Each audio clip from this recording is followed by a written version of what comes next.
In that way, paano niyo may explain ito, Attorney Lotok, Yeah. na ginawa niyo talaga yung lahat ng inyong magagawa para imbestigahan din yung threat laban sa pangalawang pangulo? Opo, Your Honor. Magkaiba po siya.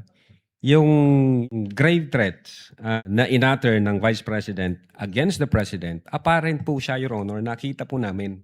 Nasa video, inauthenticate namin yung video, nag-testify yung mga may personal knowledge na in fact sinabi niya yon. So, malinaw ho na nag-exist yung utterances na yon that qualifies the crime of grave threats. Dito ho, sa threat ng Vice Presidente, wala ho kaming ganong claim na information na nakuha. Wala kaming apparent na mayroong threat against sa life ng Vice Presidente kasi nga hindi sila nagbigay ng specific information, hindi ho nagpakita ang Vice Presidente para mag-shed light doon sa investigation namin. So hindi ho namin siya makita na parehas. Magkaiba po yun. Ang sa Presidente, apparent siya. So definitely under the law, ang NBI can motu proprio undertake an investigation. Dito sa Vice Presidente, allegation siya.